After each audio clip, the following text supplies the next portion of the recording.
From jail to joy, from incarceration to inspiration, from bars to bloom. You see, a seed in the ground has to go through quite a bit before it ever even breaks through the surface. It pushes through layers of dirt, darkness, and even itself. And even when it looks like nothing's happening on the surface, if you stop watering that seed too soon, you may never know what it was to become. Today's story is about a woman who had to push through just that, the layers of soil, the darkness, and even her own self. But she didn't stop watering her seed, even when those around her did. Let's meet Akila. And for me, this is also a reunion. And congratulations, Coach Akila G, and welcome to the fold.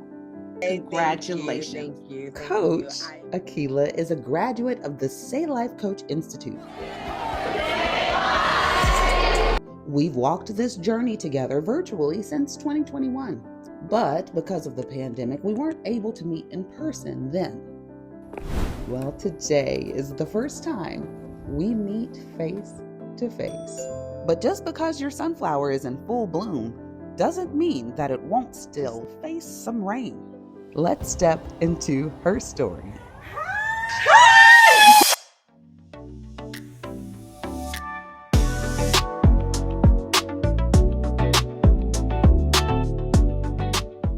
This episode contains themes related to incarceration, trauma, and a self-defense incident that may be sensitive for some viewers.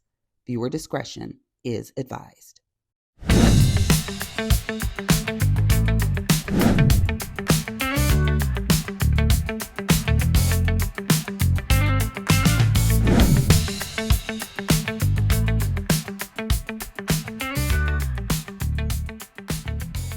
So this is my oldest son, Shelmar.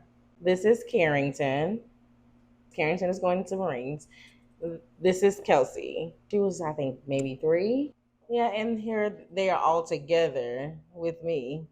Akila wears a number of name tags, mom and partner being 2 of them. But today we join her as she begins removing the labels that have expired and no longer apply. There's also a new label in her life, caregiver. Her mother is now in hospice care, and while that word can feel like the end, Akila says it doesn't have to be. And as long as she fighting, I'm going to fight with her.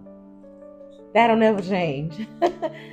In fact, it's part of a new beginning. People try to get me to focus on, oh, well, that's your mama, but she didn't raise you. She's still my mother. That doesn't take that away. I had the naysayers. It's like, oh, why you did that? Why you brought your mother down here to die?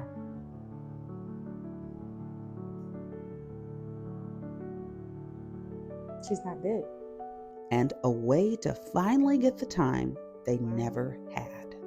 It honestly feels good because I'm getting an opportunity to know her and she's getting an opportunity to know me, where we're at. I don't care about what happened in the past. What I care about is what's happening moving forward. Moving forward from some very dark times. Take me back to that day. What went through your mind when you saw those bars close behind you? Fear. Like, oh my God, I'm really here. The police came knocking at my door around midnight. I had never been in handcuffs before. In her book, From Inmate to Purpose, Akila reveals the charge stemmed from an incident she says was self-defense. She recounts she saw red, and then she blacked out. But when she came to, life as she knew it would never be the same. The charges, assault and battery with intent to kill. Even if I had the best lawyer money could buy, there was a witness and I was still covered in his blood. Investigators warned her things looked grim, but Akila says it was grace and mercy that kept them both alive. I was sentenced as an adult. I was 16. He said, because you came in court and played with my court system, I'm going to make an example out of you. And he sentenced me to 10 years. What was going through your mind? I was afraid because I didn't know what to expect. Mm-hmm. From that sentence, I was actually taken to prison straight away for the first time. She spent nearly a decade behind bars and 5 more years on supervised release. We talked about transformation. Mm-hmm. And when did you even know that you needed to make a change?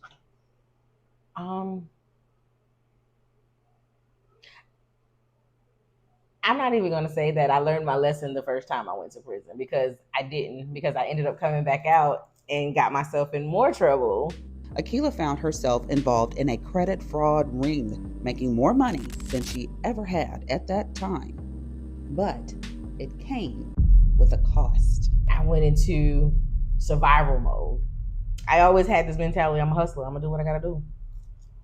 I was making 60 grand a day, easy, no questions asked, until it was. There were over 30 officers surrounding my home.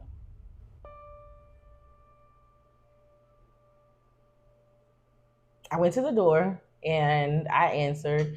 The officer, he wasn't, irate with me. He just looked at me and he said these simple words, why we're here. I looked at him. I looked at my ex-husband and I just said, call the attorney. I self-surrendered on Mother's Day. So I never forget Mother's Day. Her beautiful home and all her assets frozen. But that wasn't all. I was leaving my 2 boys behind, and that was real difficult. My children are my entire life, because I knew, and where I wasn't allowing anybody else to go down for what I did, and I took the charge. I swallowed that, and I actually found out I was pregnant a week before I was sentenced. Akila would eventually give birth while in federal custody. I guess the most positive thing about that whole situation was I got to be afforded to go into the MINT program, because everybody's not qualified. Mothers and Infants Nurturing Together, or MINT, is a rare and highly competitive program through the Bureau of Prisons. It's one of the few that allow incarcerated mothers to stay with their newborns. Most others aren't as fortunate. Their babies are often placed with relatives in foster care or even enter the system. But God graced me enough to be able to put me in a program where I was allowed to have my daughter with me, so that was, and they allowed me 30 days to get my affairs in order before I had to report. Was that the turning point? It was like, okay, girl, you got to get it together. Nobody's giving you nothing.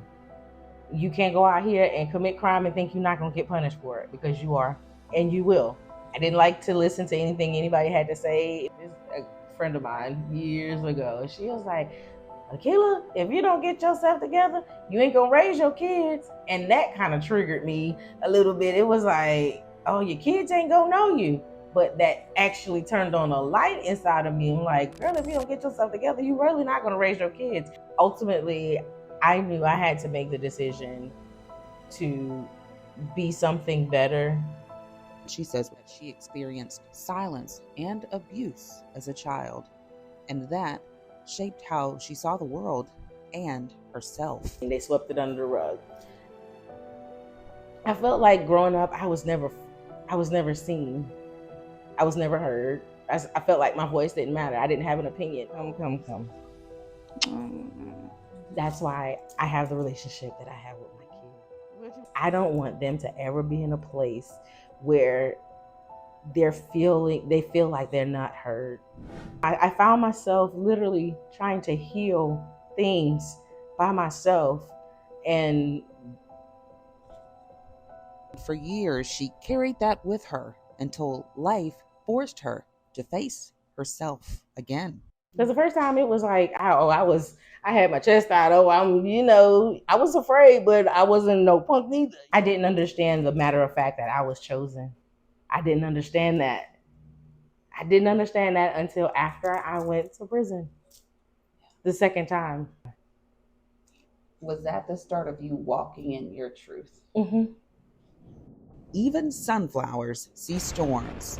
After everything Akila had overcome, she faced another test, this time as a mother facing homelessness. I didn't have a place to call home. We lived in a hotel. My daughter, she thought she was on vacation because she never had to wonder how mom is figuring this out.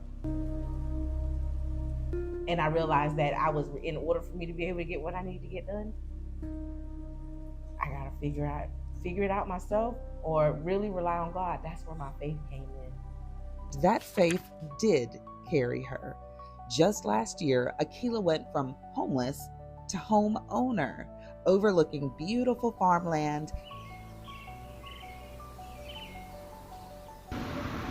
and even got a brand new car. The me then versus the me now, I honestly couldn't. Back then, I couldn't see the me now. I knew that I wanted different, but I knew that it would take certain things and certain changes in order for me to get to that point. The peace I have now, if I had it back then, I may have mismanaged it. So I'm thankful for the moments. I don't regret anything that I've experienced. I don't, because it is those things that make and are still making me who I am.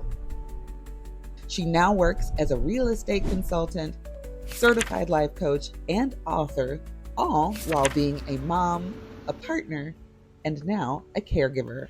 But sometimes, even when life looks different on the outside, the residue of old labels can still linger.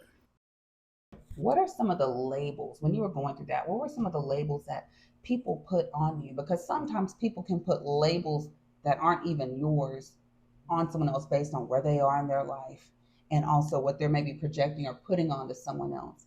What are some of those things that were told to you, or those labels that maybe even you at that time started to believe? Oh, you Reverend Brown daughter. You a preacher's kid. Oh, you a church girl. Church girl was the more than enough. It's church girl, church girl, church girl, church girl, and that used to be so like, oh, your mama and daddy not gonna allow you to do such and such and such, and that would make me afraid. They expect certain things from me because I have this title as a preacher's kid or a church girl, as they would say. We're going to do an exercise with a mirror. Okay.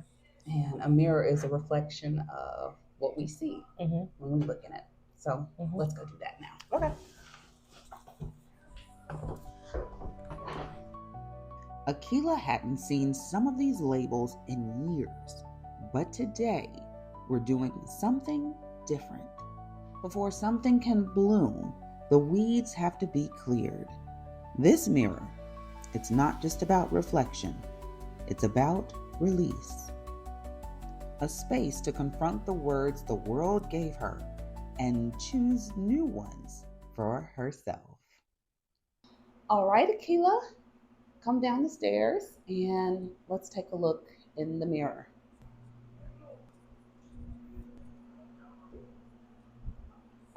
Oh, wow.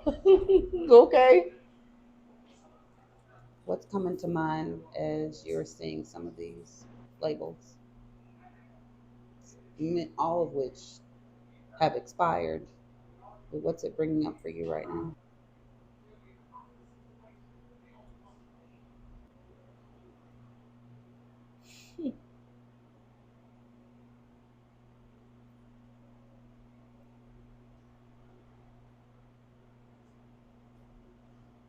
It just makes me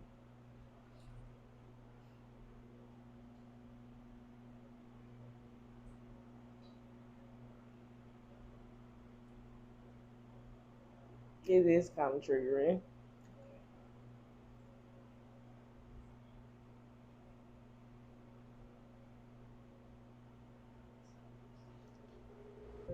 But just look at how far I've come. And just how you have rewritten these things in real life, you'll be rewriting them symbolically to represent the change. Inmate. I'm an entrepreneur. Church girl. Spiritually aware. Bad parent. I don't feel like I'm a bad parent. Overlooked. I always felt that. Too much. I may be too much for some people, but I'm enough for me. Loud. I'm expressive. People call that being loud. People call that being, oh, you're doing too much. But I call that me being able to effectively express how I feel. Silence, I don't feel like I'm silenced because I'm going to say what's on my mind and I'm going to say it with my chest. Rebel, I might be still a little bit of a rebel because if I don't agree with it, I'm not going to go for it. I'm not a convicted felon. I'm no longer a convicted felon. What's coming to your mind now as you see entrepreneur, gentle parent, booked and busy, author, kind, full of grace, patient, and more than enough? What's coming to your mind now as you're looking at these new things that describe who Akila is? It brings joy because of what I once was compared to what I am now. And I had to find the purpose in my pain. I'm finding my purpose through my pain.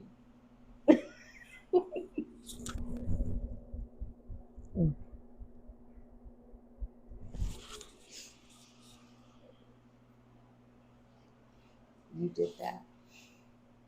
When you look at your yesterday and when you look at where you are now, and as you said, God has blessed you in so many ways, and even though on the outside it may have looked like a setback, it was a setup for your success. And this is where the reframing begins, where pain is transmuted into purpose. And as a reminder, we too can rewrite the labels in our lives that no longer apply. I'm a mother, I'm a partner, I'm a caregiver, and I'm a mother first. I'm trying to find a complete balance. Caregiving in itself that's a task. I'm spreading myself real thin, but I have to still have time for myself. I feel honored to be in this place, in this space, because ultimately, if it were not for her, I would not be here. Today was about blooming, and you've been able to bloom into where you are, but also so much we do, so much of the doing, we don't get to do as much of the being. Right. And I just want to say it's just been a pleasure for me to be with you and to just be today. And so on behalf of Say Life TV, we want to just present you with just a little something, whether that's to go into your mom's care or to take yourself out for a solo date, just a little something to show you that there's definitely even more room for more being. And we love you. Thank you, Coach.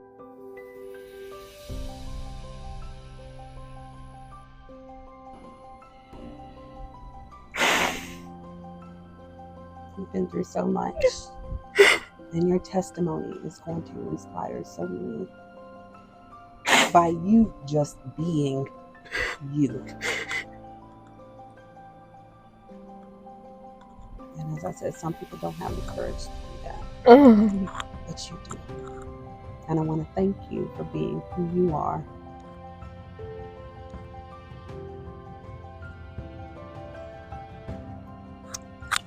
Thank you.